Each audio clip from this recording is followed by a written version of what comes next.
Hi, my name is Carmen, and I am an early childhood special education teacher, a life and ADHD coach, and I'm the host of this podcast, Authentically ADHD.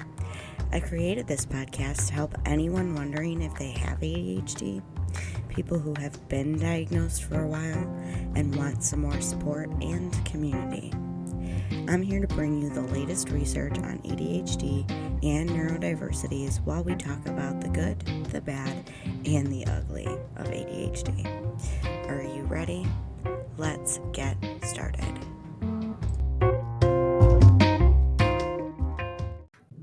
Hi, my friend, and welcome back to the podcast. How are you? Really, how are you doing? I returned back to work this week, and it went a lot better than I thought it would. Now, let me explain. For kids at the pre-K age and with my neurodiversity, it's difficult to transition from a break back into our daily routine of work and, for them, school. I have set us up for success this year, though. I stayed on my routine over break, and I think that I really help the students transition back by reminding them of the expectations and validating their emotions, that it is hard to come back to this routine after being at home for 2 weeks where you can be unmasked and be yourself. I truly try to make my classroom a place where they can be unmasked, but some kids just really aren't comfortable with that. Yesterday, we had e-learning for the first time since the pandemic because of the snowstorms. So that was super interesting, but I'm super impressed by my students and the families because they participated a lot. They participated in ways that I have never seen before because when we were doing this during the pandemic, we were building the plane as we were flying it, hoping that it wouldn't fall out of the air. Now I felt confident, and the kids all wanted to show up. That tells me that they like school. We had a fake snowball fight with these really soft balls, and we observed snow, like real snow, melting, and we sang a song about silly elephants that promotes counting. So, that story that I just told serves two purposes. First, it helps you and I connect when I tell you about my life. And it also makes it a little bit more like we are on the same level. Just because I create a podcast that has tips and tricks and education doesn't mean that my life is perfect or that I have figured everything out. I promise you I haven't. Because it shows you one of the first things I want to talk about when we talked about being productive when we have ADHD. And it's your big why of it all. But I'm kind of getting ahead of myself. So let me start with a question. Do you find productivity to be difficult with your neurodiverse brain? It makes sense because our brains are wired differently. They are literally made different. Have you ever started a task or a big project or even just a regular everyday task and then you lose motivation part or halfway through or when you're at a certain point? Do you procrastinate on doing tasks that are especially difficult, tedious, boring, or uninteresting for you? If the answer is yes, it totally makes sense. You have ADHD, and the ADHD brain does not use dopamine in the way that typically developing brains do. So our norepinephrine doesn't always help kick us into gear fully. A lot of people think that we have just a deficient amount of dopamine in our brain, but really it's not That's not what it is. Norepinephrine and dopamine are chemicals that release in the brain, and then they do what's called reuptake, which means that the brain reabsorbs the chemical that it releases. We have issues with releasing dopamine on time. The dopamine in our brain does not wire with our working memory to, help us get that dopamine before a task, knowing that it's going to end in something good, like getting the dopamine to kick off the norepinephrine to do the dishes because you know you'll have a clean sink at the end of it. Am I making sense? Sometimes the dopamine goes off when it should, but our brain eats it up so fast that it doesn't have time to kick the norepinephrine into gear and kick us up into gear. And this is why we sometimes start a task or project and then totally lose motivation half or partway through. Then we also spend so much time and energy trying to start the thing. Task initiation, figuring out how to do the thing and the steps to getting to the end of the thing. Whatever the task is in front of us, we have a very hard time saying, at the end of my productivity time, I will have this product. Because seriously, productive people, we produce. So you produce a product. When I am done recording the words that I wrote on this paper, I will have a podcast. That is the dopamine and working memory disconnection in our brain that we don't always have because there are so many parts to doing a task and starting a task, and we are deficient in all of those areas of our brain. It requires just a lot to get a task done. Sometimes we expend so much energy just trying to start that we don't actually have any energy left to complete the task. I'm going to say that again because I feel like it's really important. We sometimes spend so much energy just trying to start that we don't have anything left to actually start or complete the task. We have to use our prefrontal cortex and be mindful of perfectionism when trying to be, quote unquote, productive. Productivity requires planning, prioritizing, organization, emotional regulation, and time management. Not only do we struggle with these executive functions, but we also must be self-aware of perfectionism and or self-sabotage sneaking in. Is your brain tired yet? Because mine definitely is. In typically developing brains, the anticipation of getting the dishes done gives the brain a shot of dopamine, which helps kick up that norepinephrine to do the dishes. And then they get a feeling of accomplishment when the task is complete, giving feedback to the brain that doing the dishes creates a positive feeling in the body. In ADHD brains, that anticipatory dopamine either doesn't release or it gets sucked up so fast that it does not have a chance to kick the norepinephrine into gear. If it does, then the interest in the activity comes into play. If the task is boring, tedious, or super new and unknown, we have to work a lot harder and stay motivated and get motivated to do the thing. If we like the task or we are interesting, if it's an interest, and we could actually lose track of time when doing this at task, and it can turn into hyperfocus.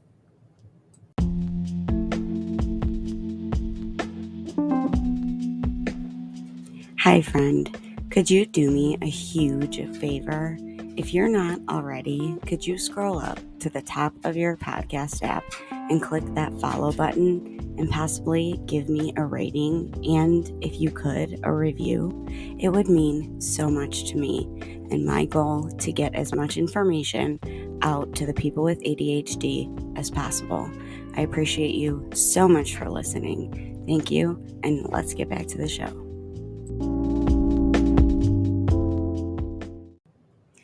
Hyperfocus is very misunderstood. A lot of typically developing people think that it's a superpower for ADHDers, but it's actually a very big paradigm of ADHD. It comes in handy when urgency has us up all night finishing an assignment due the next day, or finishing a longer task by getting completely immersed in it. But when we are in hyperfocus, our self-awareness is basically on mute. I've been so deep into my hyperfocus that I forget to eat until my stomach starts to actually hurt, or I'm running late for a different task or appointment now because I spent so much time in hyperfocus. Doing so made my time blindness appear in full force. Don't get me wrong, ADHDers, we need hyperfocus. It helps us, but it's a lot more useful when we can somewhat control it, which requires being kind of self-aware. Hyperfocus can happen with really any task and in many situations. Sometimes I get hyperfocused when I'm writing my podcast, when I'm decluttering, or when I'm creating a bunch of TikToks. I can also get stuck in hyperfocus with tasks that aren't necessarily productive, like watching a new show, playing games on my phone, or scrolling, but researching like a new term that I've heard, or doing those kinds of things. Like the term isn't something that's going to help me in the long run, and I'm probably going to forget the next day. This is part of ADHD because it all revolves around focus. Attention deficit disorder is not a deficit in attention. It's a regulation disorder. It's actually easier to think of it like this. When trying to focus and use our attention, we are trying to use a flashlight and shine it on that one thing that we need to focus on. ADHD brains don't have just one flashlight. We have like 15, and they are turning on and off. Sometimes, most of the time, completely just on their own, shining in many different directions. This is where distraction comes in. When focusing on one thing, especially if we aren't in hyperfocus, there's nothing new about it. Then when something new, anything new, catches our attention or interest, or an emotion may come up that can lead us off the course of productivity because it's uncomfortable, that's when we get distracted. We have a deficit in working memory also, so it's super hard to get back on track.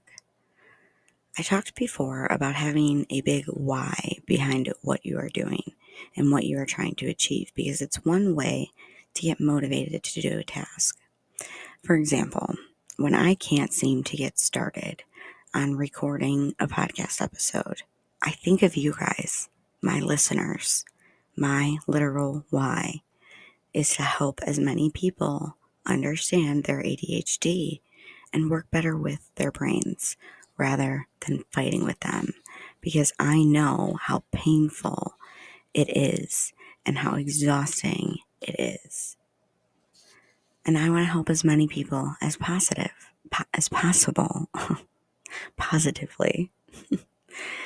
This concept alone doesn't always work, because important tasks or goals like writing a podcast or completing a paper or writing a book, while being very important to us, they also require smaller, boring, more tedious tasks. You must research what you're talking about or writing about, then find a layout that works, then gather and synthesize that information, and then put that information in order, and finally write it down on paper in a cohesive manner so it all makes sense. That's writing a podcast. And then I also mentioned earlier how we need to be aware of perfectionism when trying to get into a productive zone as well. Did you know that there are 2 types of perfectionism that we engage in? Dr. Russell Barkley explains it in his books and in talks that he's done around the world. He talks about perfectionism and how it shows up in 2 ways. 1, front-end perfectionism, and 2, back-end perfectionism. Front-end perfectionism looks like needing the perfect environment, the right tools, quote unquote, and the perfect situation in order to start the thing. Examples look like, I need to clean this whole kitchen before baking these cookies, or I just need to find one more piece of research to complete this paper, or I just need to read through one more time before I record this podcast. The second type is back-end perfectionism. That comes around after finishing the tasks, but not marking it as finished, editing it for a lengthy amount of time, an unlikely lengthy amount of time, trying to make it better, or essentially perfect in our minds, before putting it out there in the world. This comes from fear of releasing vulnerability, and this can also look like adding on to or taking more things out of our completed project in order to perfect it. So you could be adding in things that don't make sense, or you could be taking out important aspects because you're trying to make it perfect. And this is very subconscious, so not a lot of people are aware when they're doing this. In our ADHD brains, we don't have the learned experience of being satisfied with completing tasks that are not new, of high interest, or urgent. That's what motivates our neurodiverse brains: urgency, novelty, and interest. We crave that extra stimulation that comes along with urgency, novelty, and interest because our brain's executive functions and motivation chemicals aren't released in the same way as typically developing brains. We have intrinsic and extrinsic motivation. Intrinsic motivation describes the reward we feel when we complete a task simply because we find it enjoyable, simply because we find it interesting and or satisfying in itself. For example, eating ice cream. You have no reason for doing that. It just is yummy and it feels good and it's great. Learning about your interests because that satisfies you, or playing your favorite game on a phone, watching your favorite show, a new episode. Extrinsic motivation relies on the external reward or consequence. A finished podcast to release is the reward. The baked cookies that you need for the bake sale is the reward. Or completing the work task so you don't get in trouble or have negative consequences. That's what extrinsic motivation is. Sometimes for ADHDers, the rewards and those motivations, they seem so far away that we can't see or feel any motivation or reward because of our time blindness and the need for stimulation when there's motivation. That's what keeps us going, the stimulation, not necessarily the motivation.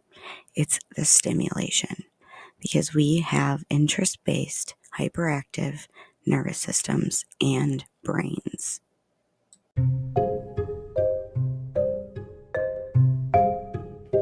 Hey ADHDer, are you looking for more support with your brain? Do you crave community with people who understand you? You should really check out Focused, the group coaching program I am a part of that is for adults with ADHD. It's made and run by none other than Kristen Carter of the I Have ADHD podcast. I've grown so much by being in this program, using the tools, and being in the community for over a year now. If you use the link in my show notes, we both save money on this or next month's cost. So I think it's worth it. Go check it out at ihaveadhd.com/focused. There's also a barrier to getting started on a task that is made up of emotions and our familiarity with failure in our past.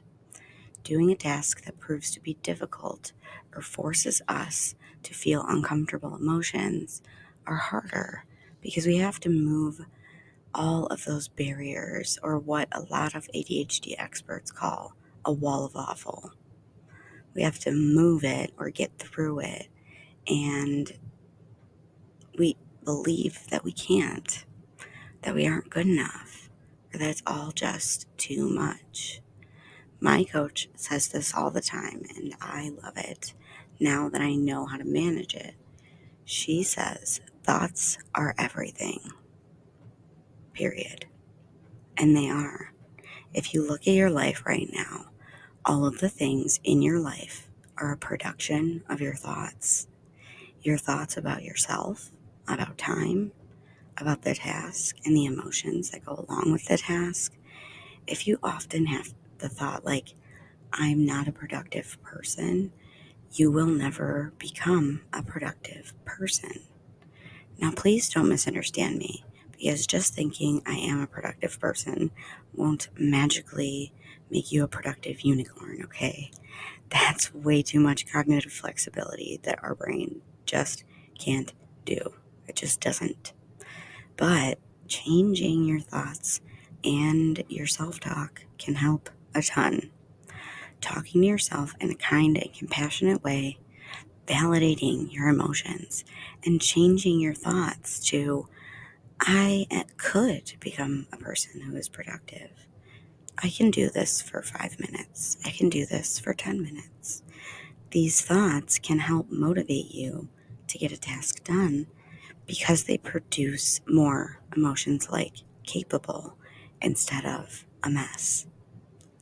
This type of rewiring your brain will help, but it's deep work that takes time and it takes work.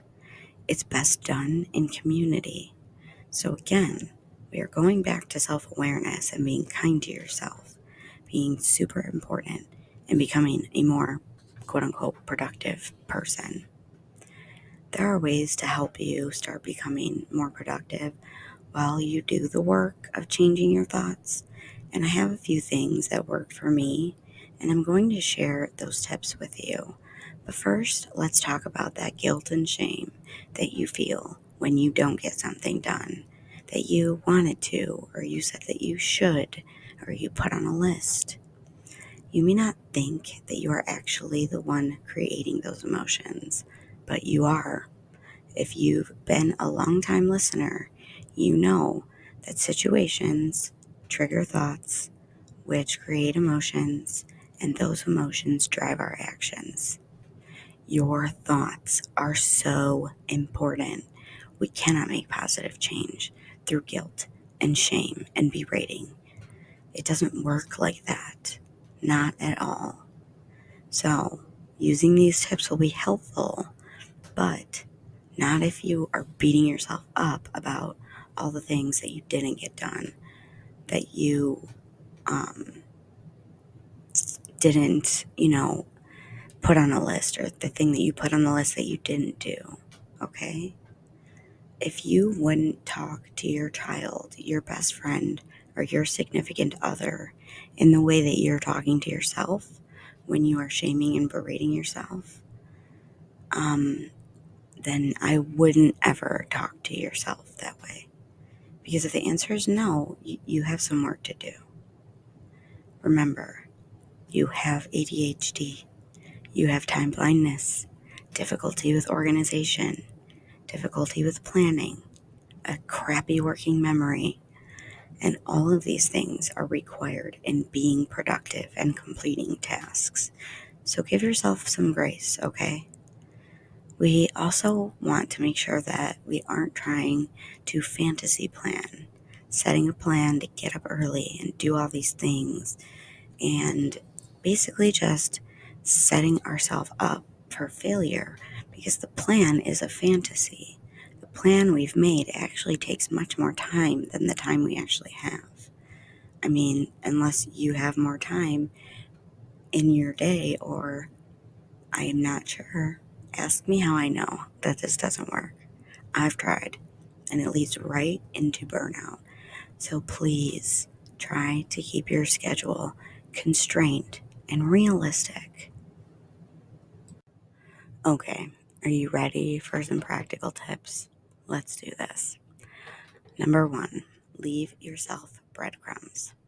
Number 2, use the parallel task tool. Number 3, move your body or change your environment. Now, before I go into each of these 3 strategies, I want you to know that there are a ton of productivity tricks, tools, strategies, apps. I mean, for example, having a distraction-free environment, using Body Double, making the task a game, adding dopamine rewards throughout the long-term goal. There are so many, many, many more out there.